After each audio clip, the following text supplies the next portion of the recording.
नमस्कार मित्रों, स्वागत है आपका हमारे चैनल नर्सिंग करियर क्लब में। यदि आपने अभी तक हमारे चैनल को सब्सक्राइब नहीं किया है तो ऊपर दिए गए लिंक पर जाकर हमारे चैनल को सब्सक्राइब करें ताकि आपको जो भी नए वीडियो हमारे चैनल पर अपलोड हो रहे हैं उनका नोटिफिकेशन मिलता रहे। इसी के साथ हम शुरुआत करते हैं हमारे आज के टॉपिक, और हमारा आज का टॉपिक है surveillance and hospital acquired infection, HAI। इसके अंदर हम कुछ कंटेंट देख लेते हैं, जैसे कि हमने यहाँ पे कुछ पॉइंट डिस्कस किए गए हैं, जैसे कि introduction, epidemiological interaction, source of infection, types, mode of transmission, health hygiene technique, why surveillance, HAI is captured in our hospital, control of NCI। इसके अंदर हम सबसे पहले देखते हैं इंट्रोडक्शन। हॉस्पिटल एक्वायर्ड इन्फेक्शन जो होता है उसे हम नोज़ोकोमियल इन्फेक्शन और हेल्थ केयर एसोसिएटेड इन्फेक्शन के नाम से भी जानते हैं। इसमें नॉशियस का मीनिंग होता है डिजीज़ और कैमोलिन का मतलब होता है to take care of. Nosocomial infection can be defined as infection acquired by the person in the hospital, manifestation of which may occur during hospitalization or after discharge from hospital, till 7 days, till 1 month of surgery, and till 90 days of implant surgery. The person may be a patient, members of the hospital staff or visitors. Hospital acquired infection जो होता है या नोज़ोकोमियल infection जो है वो hospital setting के through ही हमें हो सकता है। ठीक है, नेक्स्ट टॉपिक है, इससे रिलेटेड हम एक क्वेश्चन देख लेते हैं। Full form of HAI। इसमें हमको 4 ऑप्शन दिए गए हैं: hospital acquired infection, high acquired infection, house acquired infection, human acquired infection. इसका सही फुल फॉर्म है hospital acquired infection. Next slide में हम देखते हैं नोज़ोकोमियल इन्फेक्शन जो होता है वो किस तरीके से स्प्रेड आउट करता है या उसका ट्रांसमिशन किस तरीके से और किन किन पेशेंट्स में हो सकता है। तो नोज़ोकोमियल इन्फेक्शन जो होता है वो सबसे ज़्यादा अफेक्ट करता है इम्यूनो कॉम्प्रोमाइज पेशेंट को, यानी कि जिनकी इम्यूनिटी बहुत वीक होती है। इसके अलावा नोज़ोकोमियल इन्फेक्शन जो होता है वो हॉस्पिटल एनवायरनमेंट के अंदर ही माइक्रो ऑर्गेनिज्म के तौर पे प्रेजेंट होता है। ठीक है, इसके अलावा इसका ट्रांसमिशन जो होता है वो पेशेंट से होते हुए स्टाफ मेंबर्स में होता है।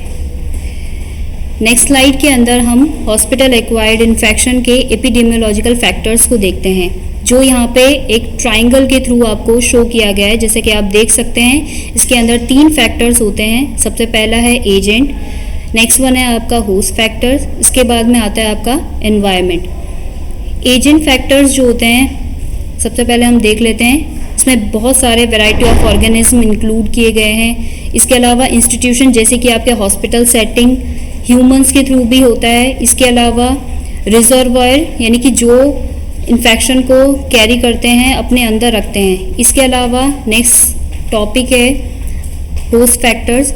होस्ट फैक्टर्स का मीनिंग है कि हॉस्पिटल एक्वायर्ड इन्फेक्शन जो होता है सबसे ज़्यादा किन लोगों को अफेक्ट करता है। तो सबसे ज़्यादा ये जिनकी इम्यूनिटी बहुत ज़्यादा वीक होती है एजिंग की वजह से, या फिर जिनको न्यूट्रिशन स्टेटस जिनका अच्छा नहीं है, जो गरीब है।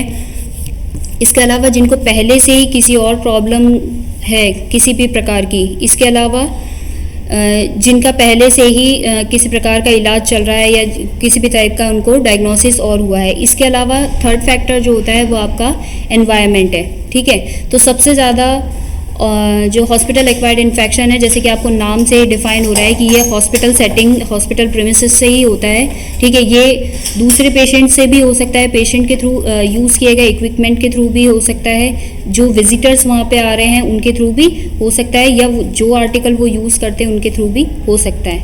नेक्स्ट स्लाइड में हम देख लेते हैं इस इन्फेक्शन का सोर्स क्या है। तो इस इन्फेक्शन को फैलने के लिए 2 सोर्स यूज़ होते हैं। पहला है आपका एंडोजीनस या डायरेक्ट, नेक्स्ट है आपका एक्सोजीनस और इनडायरेक्ट। पहला सोर्स है एंडोजीनस या डायरेक्ट। ये इस टाइप का जो इन्फेक्शन जो होता है वो डायरेक्ट पेशेंट के नॉर्मल फ्लोरा से होता है।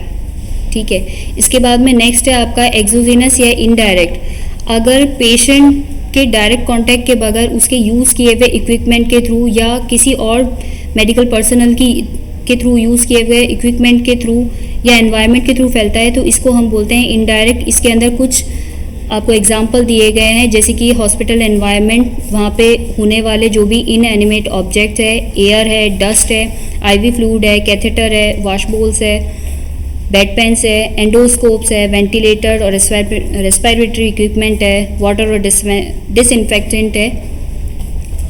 इससे रिलेटेड हम एक प्रैक्टिस क्वेश्चन देख लेते हैं। What is the source of infection? इसके अंदर आपको 4 ऑप्शन दिए गए हैं, IV fluid and catheter, wash bowls, bed pans. तो इसके अंदर हम आंसर देते हैं ऑल ऑफ द अबव। ये सभी टाइप के इक्विपमेंट है जो इन्फेक्शन के सोर्स का कारण बन सकते हैं।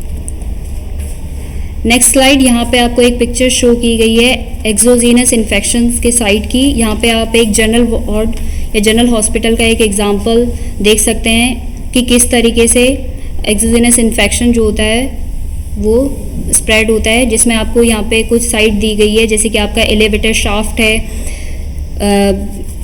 कुछ विंडोज़ दी गई है, यहाँ पे आपके कुछ विजिटर्स है, या जो भी डस्टबिन यहाँ पे दिए गए हैं जिनमें अगर कीड़े मकोड़े या इंसेक्ट्स अगर हो गए हैं तो वहाँ से भी जो है इन्फेक्शन आपका स्प्रेड आउट हो सकता है। या फिर जो भी इक्विपमेंट पेशेंट यूज़ करता है, जैसे कि बेड वगैरह है, तो वहाँ से भी आपका इन्फेक्शन जो है वो स्प्रेड आउट हो सकता है। ये सब आपके इनडायरेक्ट कॉन्टैक्ट्स है जो एक्सोजेनस के अंदर आते हैं। नेक्स्ट आप देखेंगे कि इस इन्फेक्शन का ट्रांसमिशन जो होता है वो इनएनिमेट एनवायरनमेंट के थ्रू भी हो सकता है या इनएनिमेट ऑब्जेक्ट्स के थ्रू भी हो सकता है। जैसे कि आप इस पिक्चर के अंदर देख सकते हैं, जैसे कि बेड है, बेसिन है, ड्रॉर्स है, या मेडिकल इक्विपमेंट्स के थ्रू। नेक्स्ट स्लाइड के अंदर हम देखते हैं कि नोज़ोकोमियल इन्फेक्शन जो होता है वो किन किन माइक्रो ऑर्गेनिज्म के थ्रू हो सकता है। ठीक है, तो इसके अंदर 4 टाइप के आपको माइक्रो ऑर्गेनिज्म दिए गए हैं। पहला है आपका वायरसेस, नेक्स्ट है आपका बैक्टीरिया, थर्ड वन है आपका fungi and fourth one is parasites. तो 1 बाय 1 हम इसको एक एक करके देखेंगे। सबसे पहला है आपका बैक्टीरिया। बैक्टीरिया के अंदर हम 2 टाइप के बैक्टीरिया पढ़ते हैं mainly, gram positive and gram negative. Gram positive जो होते हैं वो 2 टाइप के होते हैं। पहला है आपका स्टेफाइलोकोकस ओरियस, नेक्स्ट वन है आपका स्टेफाइलोकोकस एपिडर्मिस। नेक्स्ट है आपके gram negative bacteria. Gram negative bacteria के अंदर एंटेरोबैक्टीरियासिस, नेक्स्ट है आपका स्यूडोमोनास एर्गेनोसा, नेक्स्ट है आपका एसिटिनोबैक्टर बर्मनी, नेक्स्ट है आपका माइकोबैक्टीरियम ट्यूबरक्लोसिस। इससे रिलेटेड हम एक प्रैक्टिस क्वेश्चन देखते हैं, how many type of bacteria. तो अभी हमने लास्ट स्लाइड के अंदर देखा 4 इसके अंदर ऑप्शन दिए गए हैं, 2, 3, 5 और 4। तो अभी हमने देखे 2 टाइप के बैक्टीरिया यहाँ पे अवेलेबल होते हैं। नेक्स्ट स्लाइड है हमारी common bacterial agents. Common bacterial agents को समझने के लिए हमने यहाँ पे एक पाई चार्ट का एग्जाम्पल लिया गया है। इसके अंदर हम देख सकते हैं जो रेड कलर का साइन है वो आपके दिखाता है कि अदर्स को शो करता है। 45% केसेस जो होते हैं वो अदर्स बैक्टीरिया के थ्रू ये इन्फेक्शन स्प्रेड होता है। नेक्स्ट आपका ब्लू कलर का साइन है वो स्यूडोमोनास एर्गेनोसा की वजह से जो 9% को शो करता है। नेक्स्ट वन है आपका पर्पल एंटेरोकोकस के लिए दिया गया है जो 10% शो करता है। नेक्स्ट है आपका कोकानग स्टेफालोकोकाई जो 11% शो करता है। नेक्स्ट वन है आपका इकोलाई जो स्काई ब्लू कलर में दिया गया है वो 12% इन्फेक्शन को कॉज करते हैं। और स्टेफालोकोकस ऑरियस टाइप के जो बैक्टीरिया हैं वो आपके 13% ऑक्यूपाइड करते हैं।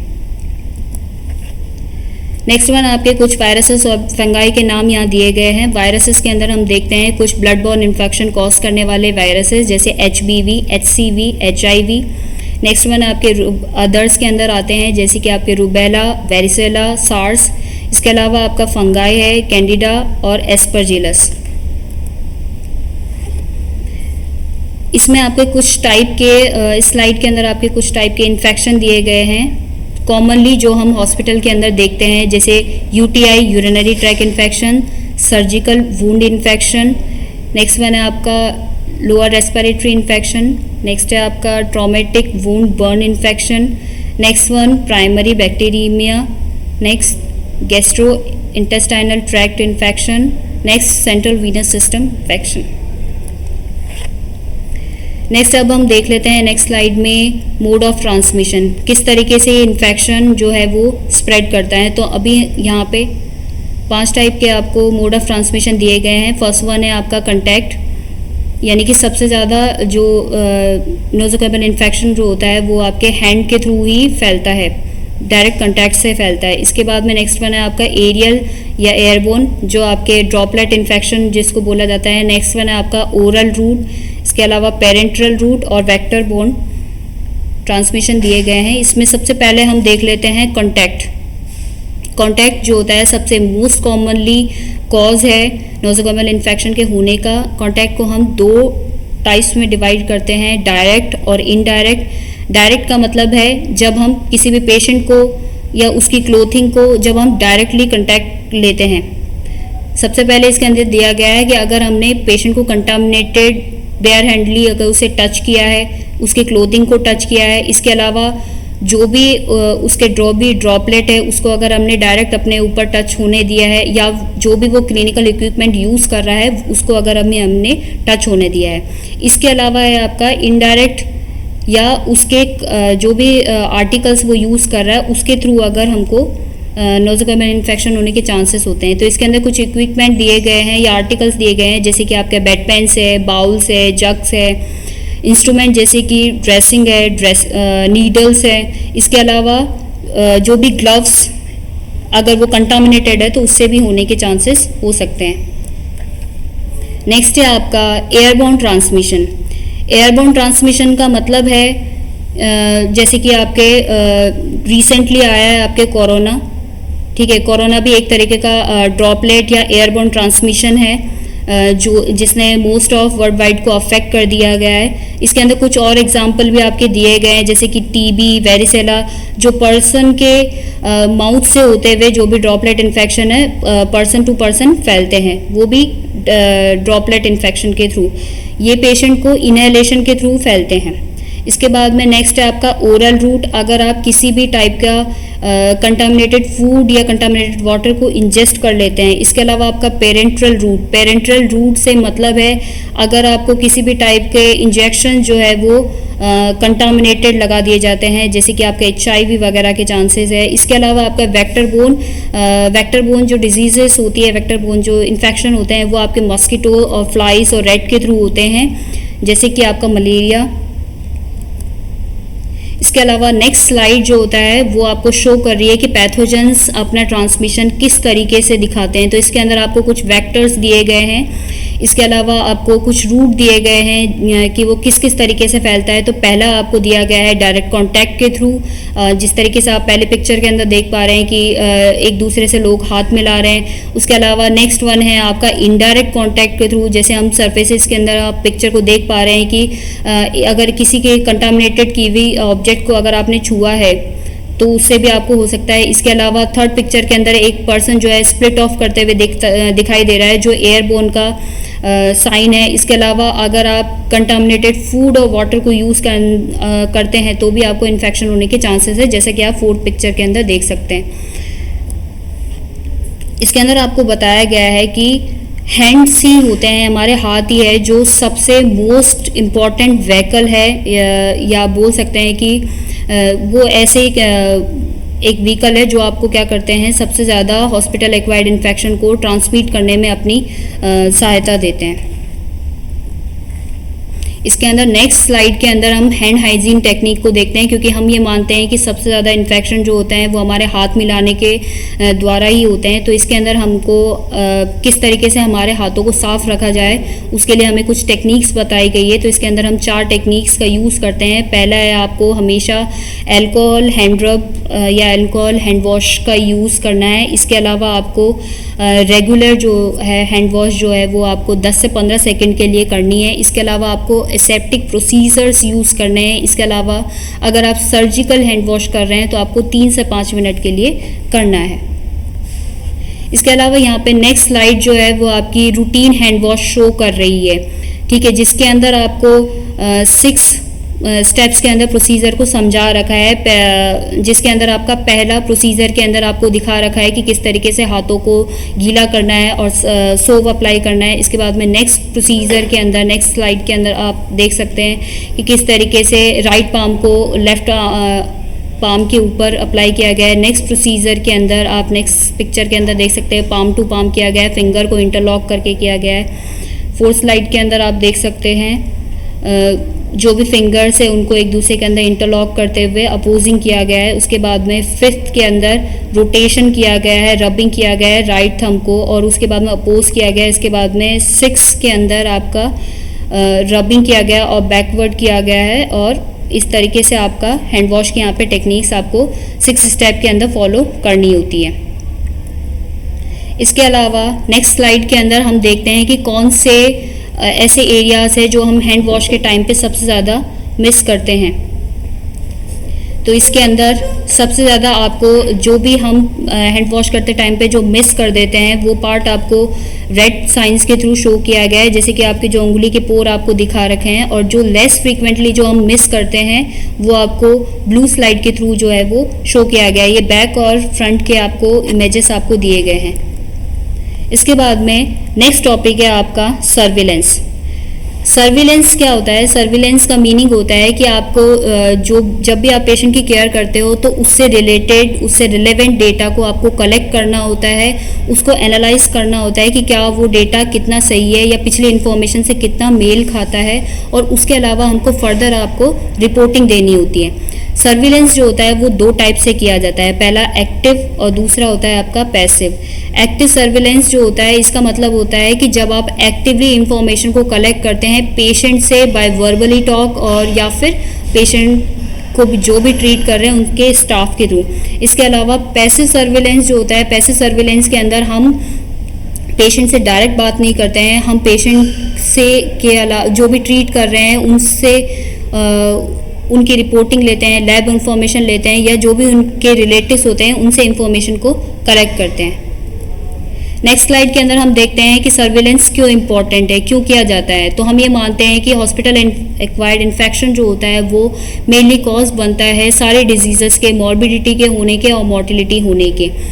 इसके अलावा अगर हम सर्विलेंस अगर सही समय पर कर पाएँ तो जो भी इन्फेक्शन हो रहे हैं उनको हम प्रिवेंट कर सकते हैं। सर्विलेंस ही हम मानते हैं कि ये की फैक्टर है जिससे हम इन्फेक्शन को कंट्रोल कर सकते हैं, और जो हॉस्पिटल एक्वायर्ड इन्फेक्शन जो हो रहा है हॉस्पिटल्स के अंदर उसके बर्डन को कम कर सकते हैं, उसके डिस्ट्रीब्यूशन को कम कर सकते हैं, और इससे रिलेटेड जो भी रिसोर्सेस है उनको हम हॉस्पिटल के अंदर अवेलेबल करवा सकते हैं। उसके बाद में हम ये मानते हैं कि सर्विलेंस जो होता है वो कॉस्ट एफिशिएंट है, क्योंकि इसके अंदर हमें ज़्यादा मेहनत नहीं करनी पड़ती है।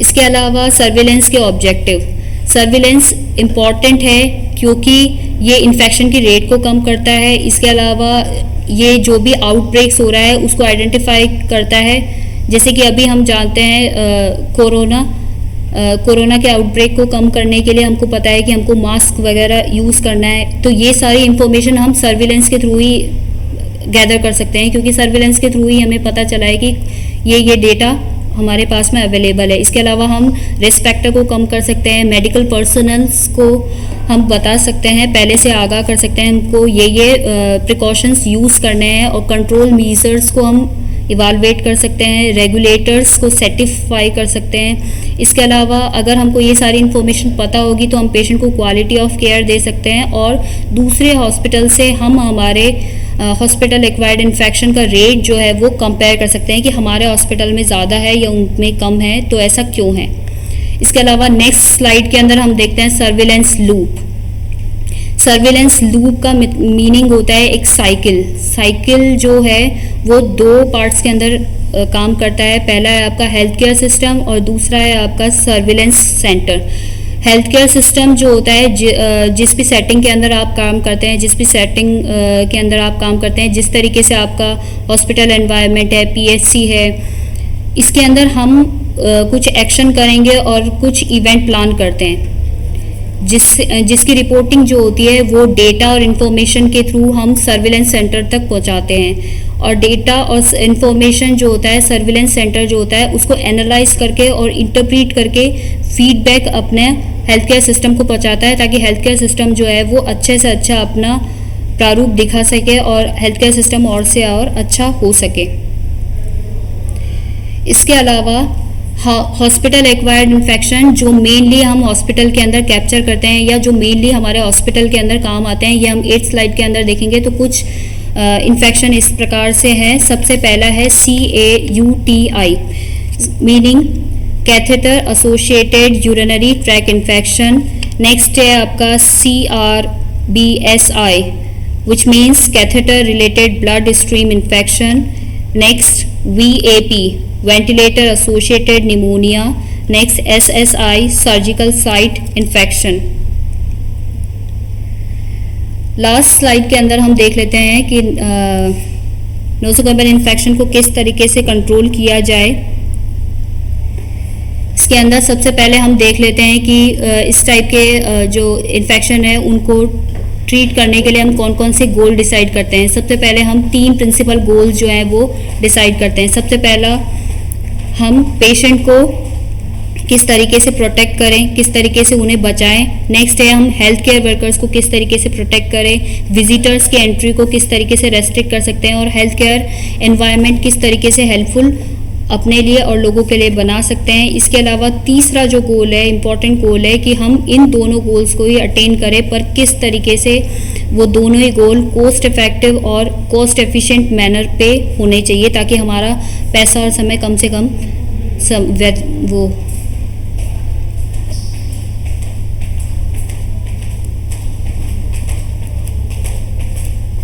नेक्स्ट हम देख लेते हैं prevention and control of nosocomial infection. हम किस तरीके से नोसोकोमियल इन्फेक्शन को प्रिवेंट कर सकते हैं। सबसे पहले हम ऑब्जर्व करेंगे एसेप्टिक टेक्निक्स को। फ्रीक्वेंटली हमको हैंड वॉशिंग करना है, पेशेंट को भी बताना है और पेशेंट के साथ वालों को भी बताना है। उसके अलावा हमें केयरफुल हैंडलिंग करनी है, क्लीनिंग करना है, डिसइंफेक्शन करना है फॉर्मेट्स को।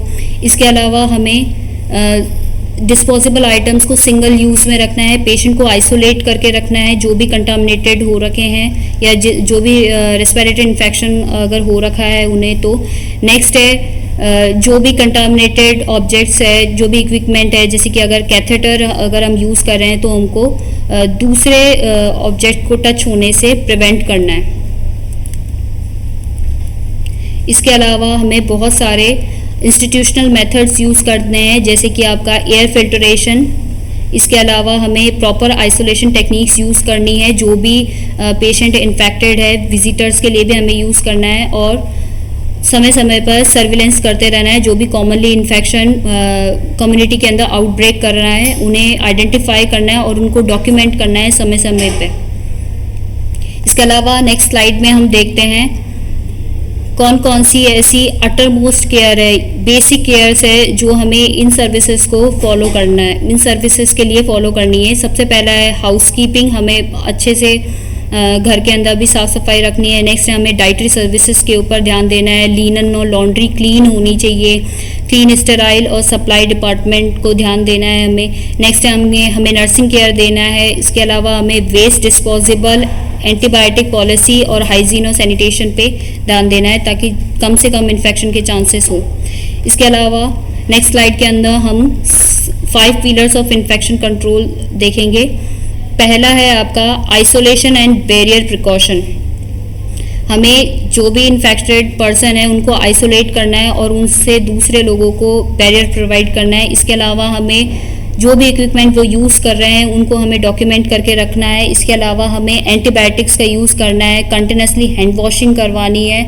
इसके अलावा हमें एनवायरनमेंट को भी डिकंटामिनेटेड करके रखना है और उसे क्लीन रखना है। इसके अलावा हम इसके लिए इन्फेक्शन कंट्रोल टीम बनाते हैं, जिसके अंदर एक इन्फेक्शन कंट्रोल डॉक्टर होते हैं और एक इन्फेक्शन कंट्रोल नर्स होती हैं। इसके अलावा लास्ट टॉपिक है हमारा role of infection control team. हमें एजुकेशन और ट्रेनिंग देनी है। इसके अलावा हमें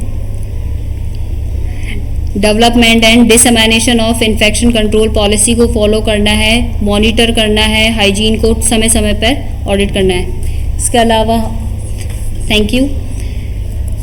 इससे रिलेटेड हम कुछ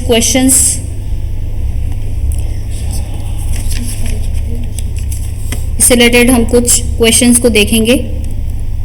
question 1, identify the term that describe an environment completely free of micro organism. First option antibiotic, next asepsis, C antisepsis, fourth one all of the above. इसके अंदर आंसर आता है asepsis. Question number 2, sterilisation process does not include.